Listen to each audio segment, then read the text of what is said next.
9-game NBA slate to discuss with our NBA panel. All right, good morning to DraftKings contributors Garion Thorne, Matt Meiselman, and the debut here, making his debut on the sweat, Jeff Pratt. Congratulations, Jeff. How are you feeling? You have made it. Thank you, Emerson. I'm feeling great. Ready to talk some hoops. Thank you guys for having me.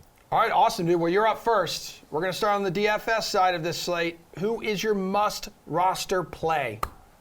Awesome. So I'm paying up here, and it's going to have to be Giannis. You know, you look at what he's done over the past 7 games. He scored 62 plus DraftKings fantasy points. He's going up against the Bulls. They ranked 27th in fantasy points allowed to big men. He dropped 30 and 12 in his only matchup against Chicago this season. And both of these teams are really getting up and down the floor this year too. Milwaukee ranks 5th in pace. Chicago ranks 13th. That only means more transition opportunities for Giannis, who averages 8.4 points on the break per game, which is by far the most in the league. So I'm paying up for Giannis, but I think you're getting guaranteed production here. Okay, man. Yeah, he's going wicked pricey there, Gary. And what about you? I'm going pretty pricey. Not as pricey as I could go, though.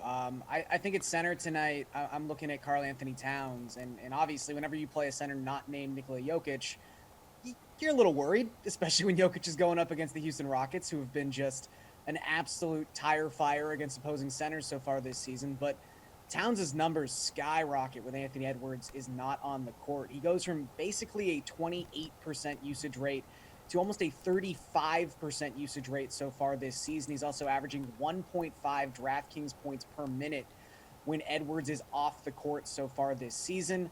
There could be some worry here about a lopsided script going up against the Oklahoma City Thunder, but they've been kind of frisky lately, and both these teams are just among the highest paced teams in the NBA. Across the last 10 games, both rank in the top 7 in terms of pace. So I just think you're going to get a lot of possessions in this game. It's going to be very back and forth. And I think Towns, with a huge usage rate, shouldering a huge burden here with no Anthony Edwards, is probably going to have a ceiling performance. All right, Matty, your must roster player tonight is who and why? So these guys took my 2 favorites. I do love Giannis basically to be the highest scorer on the slate, and Towns I think is the best value in the pay-up range. So I'll name someone else who I think could emerge as the guy that you need to roster with James Harden. So I don't think Joel Embiid is going to rest tonight, just to put that out there. But I think it's possible. The Sixers do play the Heat tomorrow, and that's the game that probably matters more to them as far as chasing the 1 seed. Embiid is going for MVP, so I think most likely they want to play him the full back-to-back. But his health is the biggest concern for them getting to the NBA Finals. So I think Embiid, if he does play, which is most likely, he's a good play. But I don't think too many people are looking at James Harden tonight. And if we do get that news today that Embiid isn't going to be out there, I think Harden at 11,500 becomes the guy that you have to have. So I think this is just something I'm pointing out to keep an eye on. But yeah, I think any of these guys, Giannis, Towns, Embiid, Harden, they're all worth considering. Okay. All right, let's talk value here. Garion, which value play are you leaning towards right now? Yeah, I'm already suggesting people hamstring their lineups by playing a second center. But I'm going to stick in that same Minnesota OKC game and just keep riding Isaiah Roby.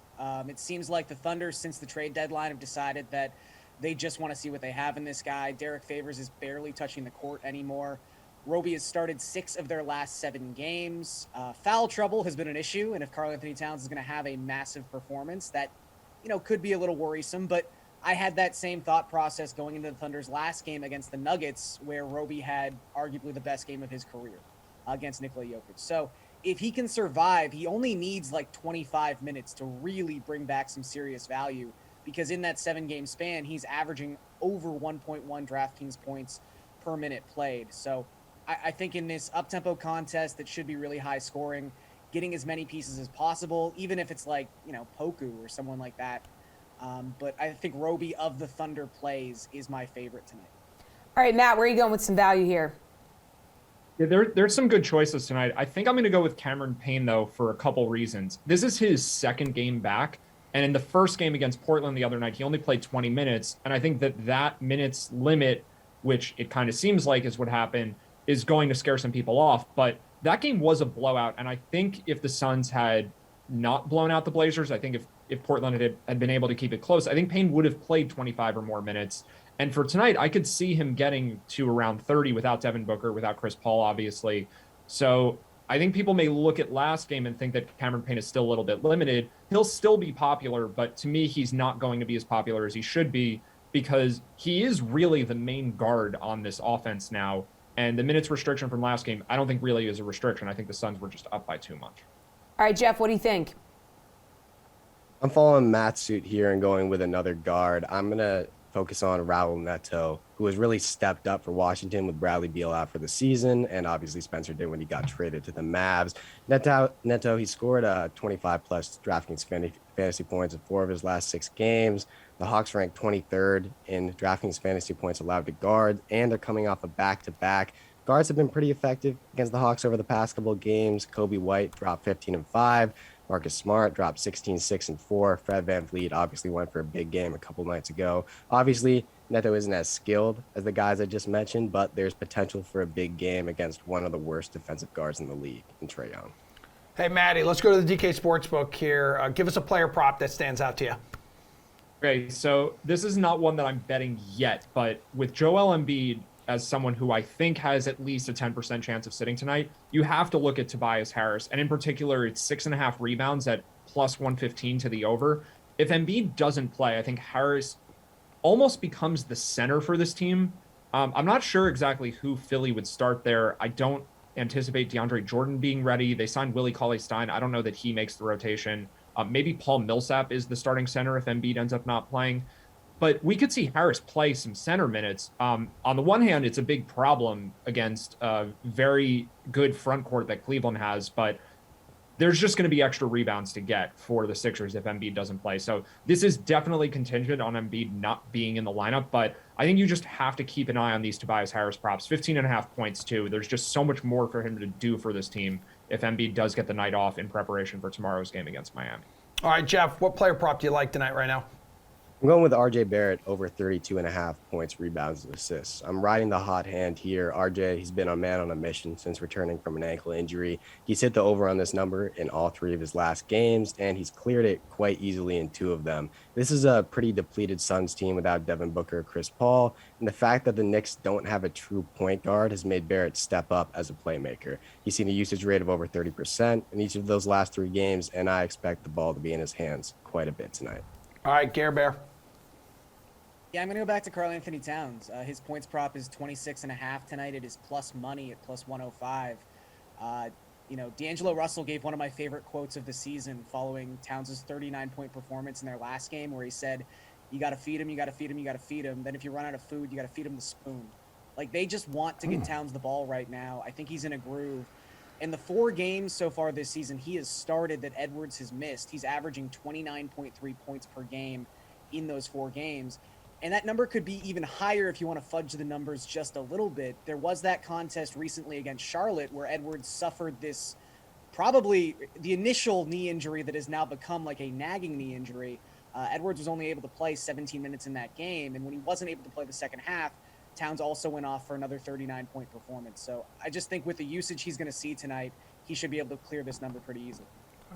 All right, Slate Approved Pick time. What is your absolute favorite bet on the board tonight, Jeff? I'm going back to Milwaukee here. I'm going to take the Bucks minus 4.5 against Chicago. The Bulls are a bit of a pretender to me, and there's one major stat to back that up. While they are 39-24 on the season, they're just a whopping 2-13 against teams above 600. The Bucks qualify for that mark, and they're coming off a huge win against Miami after being down 14 with less than 6 minutes to go. I think Milwaukee should probably cruise here. All right, what do we think, Garion? Yeah, sort of the inverse. I'm going to take a team that just can't seem to beat bad teams, which is the Toronto Raptors. I'm going to go the other way here and take the Magic plus 8. I didn't really understand the spread last night between Raptors-Pistons. Don't really understand this spread either unless someone has inside intel that Fred VanVleet is going to play in this contest. The Raptors just 1-4 ATS their past 5 games. They are 2-8 ATS their last 10 games against teams with a winning percentage below 400. I honestly think without VanVleet, without Anunoby, if you stack up these 2 rosters, there's not that much difference. So I'll just take the points with the Magic here. All right, Matt. So maybe he's listening to me, but Tobias Harris just popped up on the injury report since my last answer. He's now questionable with an illness. I don't know what's going on. He actually, he's a huge fan of the sweat. We can confirm. Yeah. So he's maybe going to not play tonight because he didn't like my take or something. It's just very strange. But anyway, for picks for tonight, I do like the Suns laying 6.5 against the Knicks. I don't really think Devin Booker matters a ton for the Suns in the short term. Obviously, if they're going to win in the playoffs and make a run to the NBA Finals, they're going to need Booker, and they're probably going to need Chris Paul too. But the Suns now have Cameron Payne healthy, which is a really big deal for games that Booker isn't out there. And now the line is up to 7, so it's a little bit less exciting. But I still do like it there. It's basically, now that Payne's there, the Suns have the players available to make up for the loss of Booker, even if the game slows down, because Booker pushes the pace more than these other guys can. But Cameron Johnson's a good player. Mikal Bridges is really good. Jay Crowder's good. They can give the ball more to DeAndre Ayton in the post. So I still like this team a lot, and they're playing the Knicks. I think that kind of just goes without saying. It's a good spot for them. So to me, the Suns should be at least 8 or 9 point favorites. I think 6.5 or 7 is a little too low.